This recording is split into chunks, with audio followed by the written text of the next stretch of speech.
세상에서는 이런 말이 있습니다. 꽃깃만 스쳐도 인연이다. 이것은 남모르는 사람들끼리 길에서 소매를 스치는 것 같은 사소한 일이라도 모두가 전생의 깊은 인연에 의한 것임을 이르는 말인데, 그만큼 사소한 만남일지라도 깊은 의미를 둔다라는 것을 뜻합니다. 그래서 이런 노래도 있는 것 같습니다.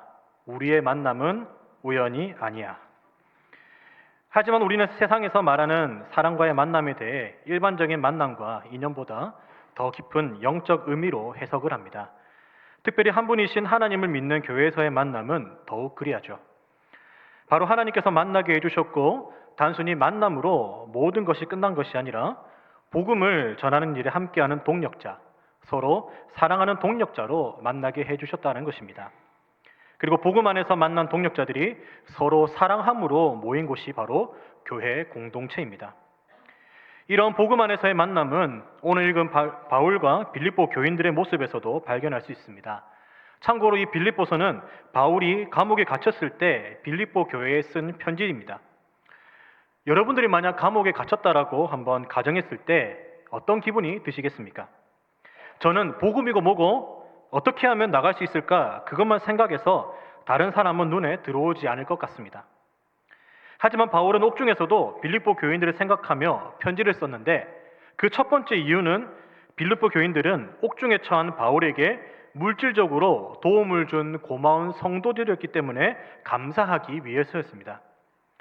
그리고 두 번째는 투옥된 자신의 이 처지를 알리며 혹여나 이 교인들도 박해를 당할 때 신앙을 굳게 지키고 항상 기뻐하도록 격려하며 또한 겸손할 것과 서로 연합할 것을 권고하기 위해서 이 빌립보서를 적게 되었습니다.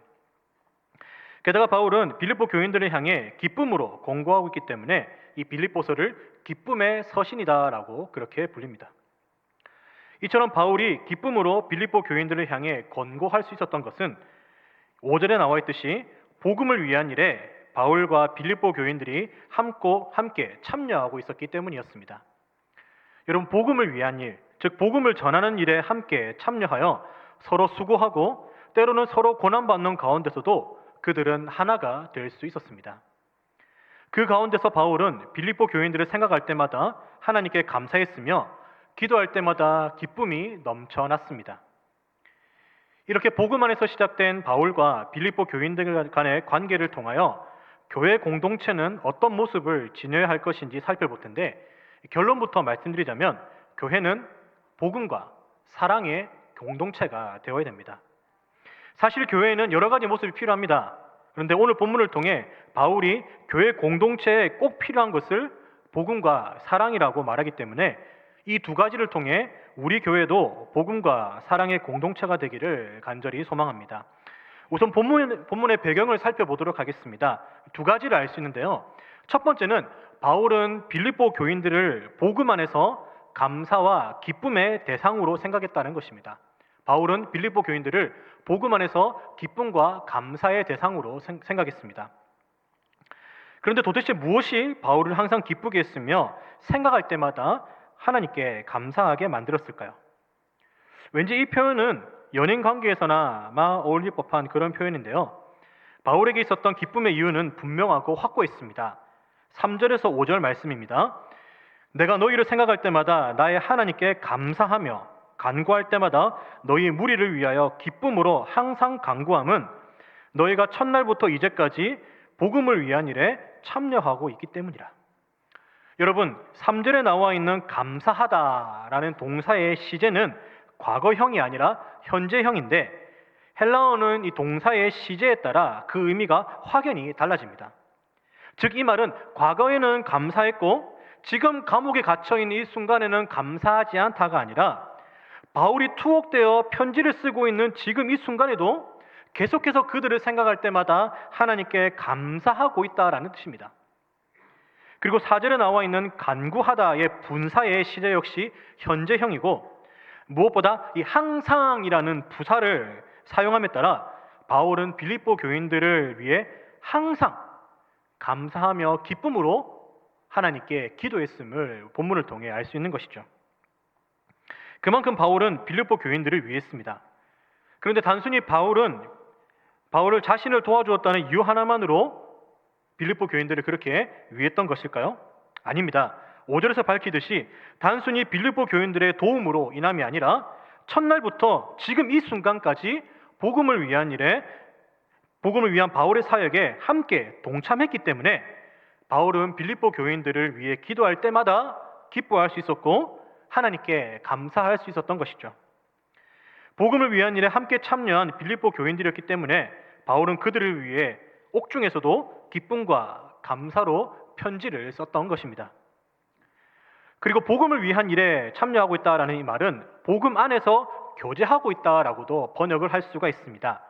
여러분, 교제라고 번역된 이 코이노니아라는 단어는 교제, 참여, 공동체, 사귐 등 여러 가지 뜻으로 해석이 가능하기 때문에 복음을 위한 일에 참여하고 있으며 복음 안에서 교제하고 있다라고도 해석을 할 수 있습니다.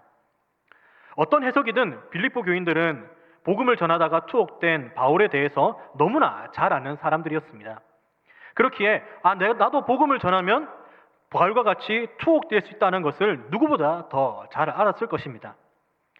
때로는 바울이 전하던 복음을 전한다라는 것이 알려지고 난 후에 수많은 박해도 받았을 것입니다. 하지만 빌립보 교인들은 어떤 모양으로든 복음을 위한 일에 바울과 함께 동참했습니다. 복음 안에서, 그리고 복음을 전하기 위해 시작된 공동체는 그렇게 서로를 위해 기도하며 감사함으로 다가가고 있었습니다. 무엇보다 바울은 이 빌립보 교인들을 단순히 물질적인 후원자로 여기지 않았습니다. 7절 말씀을 보면 내가 너희 무리를 위하여 이와 같이 생각하는 것이 마땅하니 이는 너희가 내 마음에 있음이며 나의 매임과 복음을 변명함과 확정함에 너희가 다 나와 함께 은혜에 참여한 자가 됨이라라고 했는데, 여기서 변명은 변호하다라는 그런 뜻이 담겨 있습니다. 변호하다. 그만큼 빌립보 교인들은 바울이 복음을 전하는 일에 있어서 큰 걸림돌이 되는 일이 있으면 적극적으로 바울의 복음 사역을 변호하며 도와주었음을 알 수가 있습니다. 단순히 물질뿐만 아니라 바울의 가장 큰 사역인 이 복음을 전하는 사역을 직접적으로 도와준 이 빌립보 교인들이었기 때문에 바울은 그들을 생각할 때마다 항상 기뻐할 수 있었고 하나님께 감사할 수 있었던 것이죠. 이것은 하나님께서 만나게 해주신 바울과 빌립보 교인들 간의 교제는 한 분이신 하나님을 믿고 아버지라고 함께 부를 수 있었던 하나님 안에서 가능한 것이었습니다. 그리고 하나님께서 만나게 해주심으로 이 하나의 목표를 가지고 함께 복음을 전하는 일에 사역했기 때문에 이 공동체가 더욱 빛나게 되었던 것이죠. 그렇게 바울은 빌립보 교인들을 향한 마음이 거짓이 아니라 진실된 마음이다라고 하며 하나님이 내 증인이 되실 정도라고 8절에서 그렇게 고백을 할 수 있었습니다. 게다가 바울은 빌립보 교인들에게가 아니라 하나님께 감사한다고 말하므로 이러한 환경들을 주신 분이 바로 하나님이시다라는 것을 분명히 밝혔습니다. 물론 바울 자신을 도와준 빌립보 교인들에게도 감사하지만 1차적인 감사의 대상은 바로 하나님이다라는 것이죠. 이렇게 감사와 기쁨의 마음이 바울이 빌립보 교인들을 생각했던 첫 번째 마음이었습니다. 그리고 본문에서 알 수 있는 두 번째는 바울은 빌립보 교인들이 서로를 더욱 사랑하기를 원했습니다. 바울은 빌립보 교인들이 서로를 더욱 사랑하기를 원했습니다. 이 바울의 사역에 직접적으로 동참한 빌립보 교인들이었지만 그들에게 문제가 전혀 없었던 것은 아니었습니다. 9절 말씀을 보면 내가 기도하노라 너희 사랑을 지식과 모든 총명으로 점점 더 풍성하게 하사라고 했습니다. 바울이 사랑의 풍성함을 위해 기도했다는 것은 거꾸로 말하면 빌립보 교회는 아직 사랑이 풍성하지 않았다라는 것을 말합니다. 그렇다고 사랑이 전혀 없었던 것은 아니었지만 바울은 여러 가지 문제로 인해 이 정체된 사랑이 많아지고 풍성해지기를 원했습니다. 구체적으로 빌립보 교회에 어떤 일이 있었고 어떤 배경으로 인해 사랑을 더욱 풍성하게 해라는 것은 자세히 나와 있지 않지만 바울은 편지를 시작하는 서두에서 서로 사랑할 것을 강조합니다. 이것은 복음을 위한 일에 동력하고 있는 빌립보 교인들을 향한 바울의 마음이 자신과 빌립보 교인들 간의 교제뿐만 아니라 빌립보 교회 교인들 간의 교제에도 힘쓸 것을 말해주는 것이죠. 비록 교회라고 하더라도 사람과 사람이 모인 곳이기 때문에 서로 간의 생각이 다름에서 오는 여러 가지 일들이 있을 수 있습니다. 하지만 그럼에도 불구하고 사랑은 정체되거나 소멸되는 것이 아니라 풍성하여져서 궁극적으로 하나님께 영광과 찬송의 제목이 되어야 됨을 바울은 11절에서 말합니다. 11절 말씀입니다. 예수 그리스도로 말미암아 의의 열매가 가득하여 하나님의 영광과 찬송이 되기를 원하노라. 이 말은 사랑을 하고 선한 것을 분별하는 모든 것의 목적이 무엇이냐? 바로 하나님의 영광과 찬송이라는 것입니다. 바울은 사랑의 풍성함이 자신을 위해서도 아니라 1차적으로 교회를 위해서도 아니라 오직 하나님께만 영광과 찬송이 되어야 됨을 말하면서 사랑의 풍성함과 하나님의 영광을 연결시킵니다. 그래서 사랑의 풍성함을 통해 하나님께 드려질 영광을 강조하고 있는 것이죠. 다시 말해 예수 그리스도의 심장으로 빌립보 교인들을 사모한 바울은 그들이 자신의 사역을 도와주는 것으로 그치는 것이 아니라 서로를 사랑함으로 하나님의 영광이 되는 것 또한 중요한 목표로 삼았다라는 것입니다. 바울은 하나님의 여러 가지 성품 중 사랑의 특성을 생각하며 빌립보 교인들도 그들의 특성이 사랑이 되기를 원했습니다. 지식과 총명과 같은 지적이고 남들과 비교되는 것들이 풍성해지는 것이 아니라 각자에게 있는 그런 것들이 오히려 사랑을 풍성하게 하는데 사용하라라고 분명히 말하고 있습니다. 그래서 구절을 이 헬라어 원문으로 보면 사랑이 주어입니다. 지식과 총명이 주어가 아닙니다. 사랑이 주어입니다. 그래서 지식과 총명은 누구는 더하고 덜하고가 확실히 비교가 되지만은 사랑은 비교가 아니라 부족하면 채워주게 되어 있습니다. 사랑은 더하고 덜하고를 비교하기보다 더한 사람이 있으면 덜한 사람에게 채워주고 덜한 사람은 더한 사람에게 받은 사랑으로 다른 덜한 사람을 향해 아름다운 채워줌의 관계를 형성하게 만드는 것이 바로 사랑입니다. 이렇게 교회 공동체는 자신이 가진 지식과 총명을 아예 버리는 것이 아니라 그것들을 사랑의 풍성함을 위해 활용해야 된다라는 것이죠. 그래서 바울은 빌립보 교인들을 만나게 해주시고 함께 동력하게 해주신 하나님께 감사하고 자신과의 관계뿐만 아니라 교인들 간의 관계에서도 사랑의 풍성함으로 하나님께 영광 돌릴 것을 오늘 말씀을 통해 권면하고 있는 것입니다. 사랑하는 성도 여러분, 그렇다면 오늘 말씀을 통해서 우리는 무엇을 알아야 될까요? 두 가지가 있습니다. 첫 번째는 교회 공동체는 복음을 위한 일에 함께 동력한다는 것입니다. 교회 공동체는 복음을 위한 일에 함께 동력합니다. 여러분, 우리는 복음이란 말을 많이 듣습니다. 복음이란 무엇입니까? 복음이란 말의 헬라어 원어는 유앙겔리온이라는 말인데 이것은 좋은 소식, 기쁜 소식, 영어로 하면 굿뉴스라는 것이죠. 그렇다면 여러분, 무엇이 좋은 소식이고 무엇이 기쁜 소식입니까? 여러분, 그것은 하나님의 아들로 오신 예수님께서 나의 죄를 위해서 십자가에서 화목제물로 죽으심으로 하나님과의 관계를 회복시키셨고 부활하셨다라는 것이 좋은 소식이고 기쁜 소식이고 또한 이것이 우리에게 복음이라는 것입니다. 다른 것이 아니라 예수님께서 나의 죄를 위해 십자가에서 죽으시고 부활하셨다라는 것이 바로 우리에게 좋은 소식이 된다라는 것이죠. 특별히 이번 주간은 이 복음을 집중적으로 묵상할 수 있는 고난 주간입니다. 사실 우리는 이 말씀을 날마다 묵상하고 있고 또 개인적으로 많은 은혜를 받고 있습니다. 하지만 특별히 우리는 이 주간에 집중적으로 말씀 묵상함으로써 이 복음을 완성하기 위해 친히 예수님께서 십자가에서 죽으셨고 거기서 끝이 아니라 부활하셨다는 것을 믿음으로, 그런데 거기서도 끝이 아니라 왜 그렇게 하셨는가라고 묻는다면은 다른 이유가 아니라 나 때문에, 예수님의 아파하시고 예수님의 죽으심이 왜 그렇게 하셨냐라고 누군가 묻는다면은 다른 것이 아니라 나 때문에 그렇게 하셨다라고 우리는 말할 수 있는 것이고 그 은혜에 우리가 감사할 수 있는 것이죠. 그렇습니다, 여러분. 이것이 복음의 핵심입니다. 그래서 우리는 복음을 전할 때 다른 것을 전하지 않습니다. 물론 우리 송도제일교회 자랑도 많이 합니다만 그 모든 것의 출발점은 뭐냐? 바로 하나님의 아들이신 예수님께서 나를 위해 이 땅에 오셨고 나를 위해 이 땅에 죽으셨고 그리고 부활하셨다라는 복음에서 출발하는 것입니다. 여러분, 이 복음 안에서 여러 가지 교회 자랑들이 파생이 되는 것이죠. 그래서 때로는 이 복음을 전하고 지키기 위해 바울과 빌립보 교인들을 비롯한 수많은 믿음의 선진들은 고난과 핍박을 당했습니다. 심지어는 죽임까지 당했습니다. 도대체 이 복음이 무엇이길래, 얼마나 대단하길래 목숨까지 바쳤다라는 그런 말일까요? 여러분, 만약 이 성경, 이 복음이 사람이 만들어낸 가짜 교리라고 한다면, 하나님, 예수님, 성령님이란 분이 사람이 만들어낸 허상의 인물이라면 왜 이들은 이렇게 목숨까지 바쳐야만 했던 것일까요? 예수님은 가상의 인물이고 천국과 지옥도 없고 하나님도 없고 예수님도 없다면 앞서 순교했던 믿음의 선진들의 죽음은 너무나 헛된 것이고, 앞에 서 있는 저도 목사라는 이름만 가진 소리꾼에 지나지 않습니다.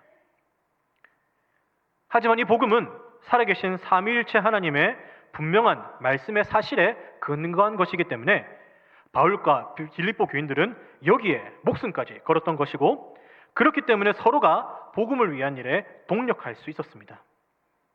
그리고 이들의 목숨 건 복음 전파 사역 때문에 먼 훗날 지금 이곳에 송도제일교회가 세워지게 되었습니다. 오래전부터 흘러온 이 복음의 물결이 때로는 그 물결을 완전히 끊고자 하는 사탄의 방해가 있었을지라도 복음은 끊기지 않고 흘러 여기까지 오게 되었습니다.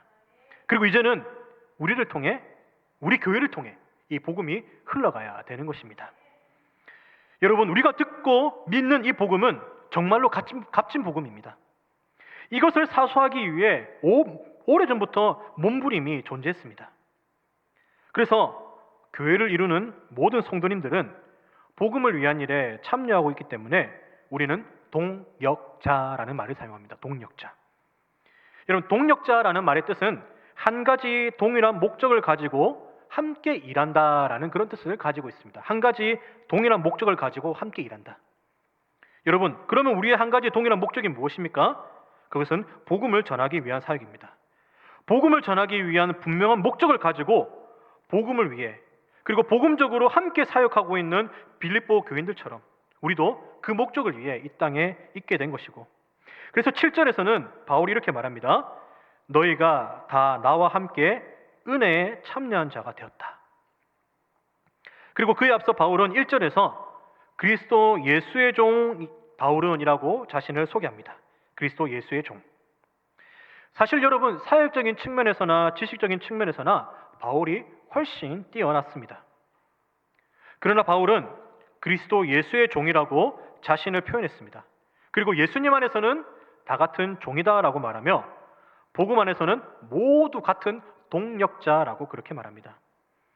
이렇게 종된 바울과 빌립보 교인 모두가 은혜에 참여한 공동체가 되었는데, 이것은 동력의심을 함양시킵니다. 바울은 빌립보 교인들을 자신보다 아래의 위치에서 바라보지 않았습니다. 바울은 자신은 사도고 빌립보 교인들은 평신도이기 때문에 사도라는 권위로 그들을 무시하거나 자신보다 못한 존재로 취급하지 않았다는 것입니다. 같은 동력자로, 같은 예수님의 종으로 그렇게 바라보았던 것이죠. 이렇듯 하나님께서 만나게 해주시고 특별히 복음 안에서 공동체로 만나게 해주심으로 그 교제의 중심에 서 있게 된 저와 여러분들이 풀어모아야 될 마음이 있다면 그것은 우리는 모두 동력자라는 것입니다. 그래서 어떠한 높고 낮음의 관계 속에서 있는 것이 아니라 우리는 한 목적을 가지고 모인 동력자다, 예수님의 종이다라는 그런 의식이 우리 가운데 있어야 됩니다. 바울은 빌립보 교인들을 하나님께서 보내주시고 만나게 해주신 사람들로 여겼고 같은 하나님의 자녀로서 복음을 전하는 일에 함께 동참하는 동력자로 여겼습니다. 우리도 마찬가지입니다. 그리고 바울의 말처럼 우리 모두는 예수님의 종입니다. 나 혼자서는 이 모든 사역을 감당할 수 없기 때문에 동력자들과 함께 우리는 복음을 전파하는 것입니다. 예수 그리스도의 심장으로 내 옆에 있는 지체들을 사모하며 하나님이 이 공동체의 중심이 되시고 하나님께서 이분들을 보내주셨음을 우리는 기억해야 됩니다. 그러면 공동체를, 동력자들을 생각할 때마다 하나님께 감사하며 기쁨으로 간구할 때가 분명히 오게 될 것입니다. 여러분, 이것이 바로 하나님께서 보내주신 교회 공동체를 대하는 우리의 자세입니다. 더불어 그것이 하나님께서 기뻐하시는 공동체의 교제이고 동력자를 품을 수 있는 마음가짐인 것입니다. 하나님께서 기뻐하시는 공동체, 건강한 영적 공동체를 이루고 진실되게 함께 사역하는 공동체를 이루기 위해 우리는 다 같이 노력해야 되는 것이죠. 복음을 전하는 이 일에 함께 불러주신 하나님께 감사하며 기쁨으로 서로를 위해 기도하는 우리 모두가 되기를 간절히 바랍니다. 계속해서 두 번째로 오늘 말씀을 통해 알 수 있는 것은 서로 사랑하는 교회 공동체의 삶을 살아야 된다는 것입니다. 서로 사랑하는 교회 공동체의 삶을 살아야 됩니다. 여러분, 앞서 말씀드렸듯이 바울은 비록 감옥에 갇혀 있지만 빌립보 교인들을 향한 사랑은 기도로 계속해서 이어져 오고 있었습니다. 그 기도는 9절 말씀에서 나오듯이 빌립보 교인들의 사랑을 더욱 풍성하게 해달라는 것이었죠. 바울은 사랑이 그들의 특성이 되어야 될 뿐만 아니라 항상 증가하여 풍성해져서 서로와 모두를 향해서 계속적으로 솟아나고 흘러 넘쳐야 됨을 강조하고 있습니다. 예나 지금이나 사랑이 필요한 시대를 우리는 살고 있습니다. 사랑받지 못해서 엇나가고 사랑이 고파서 다른 것으로 사랑을 채우는 시대를 살아가면서 사랑이 얼마나 필요한지, 사랑이 얼마나 중요한지를 우리는 다시 한번 깨닫게 됩니다.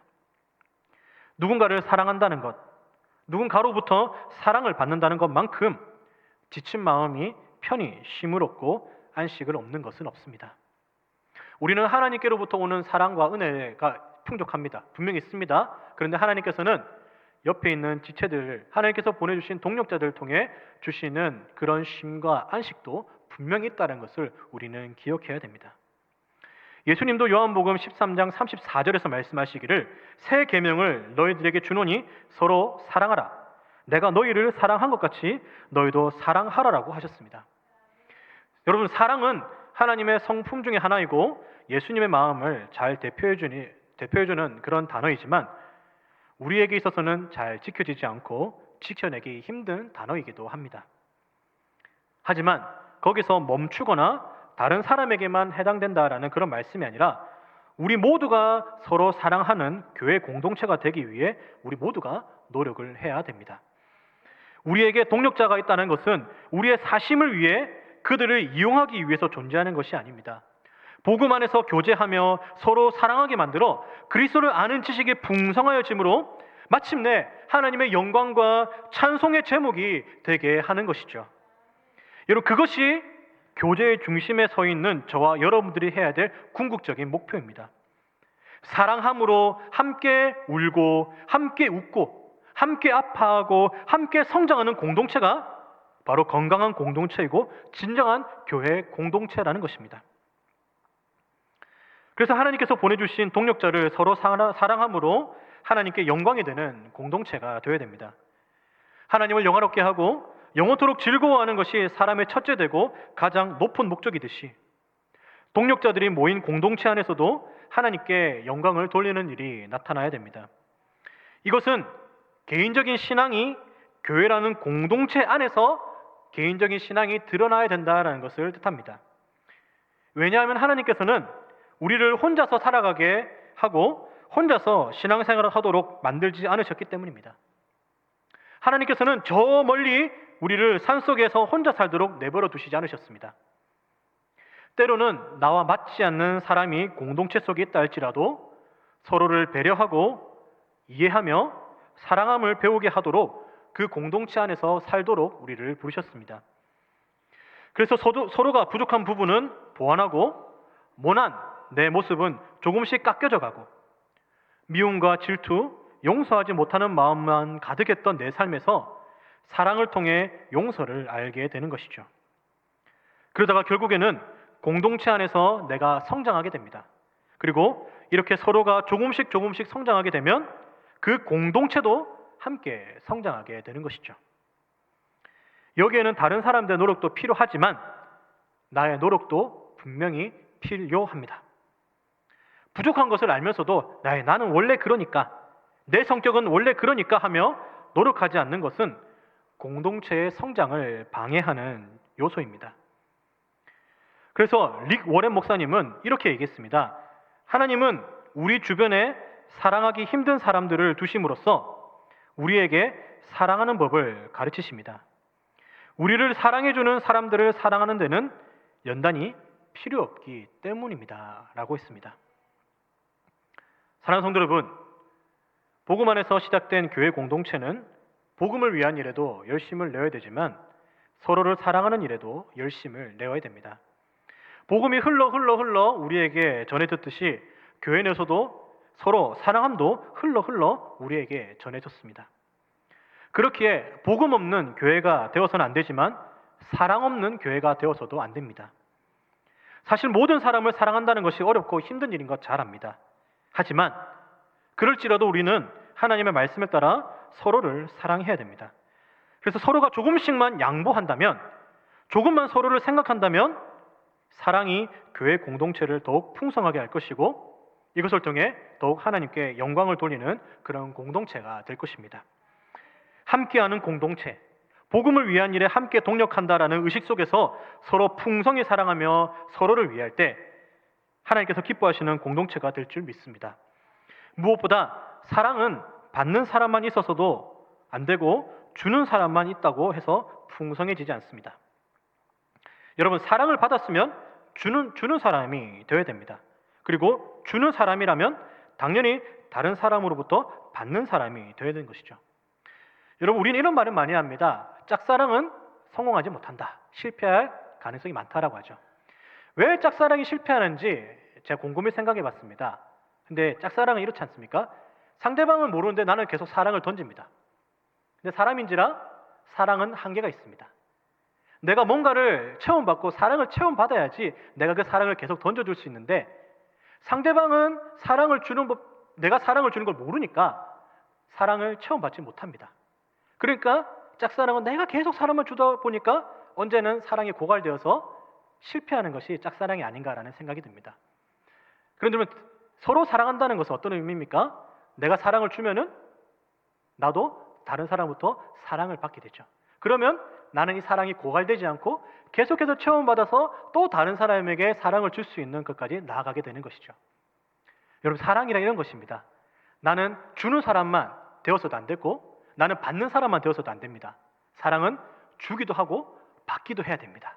그것이 진정한 사랑의 교회 공동체라는 것을 우리는 꼭 기억해야 될 것입니다.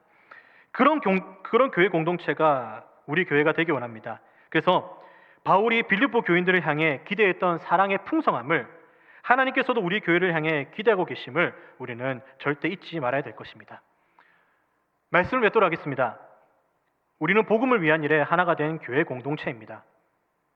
우리는 복음을 전하는 일에 교제하고 있는 교회 공동체입니다. 그리고 우리는 서로를 사랑하는 교회 공동체입니다. 바울과 빌립보 교인들 간의 이 관계를 통해 살펴본 이 말씀이 우리에게도 적용이 돼요.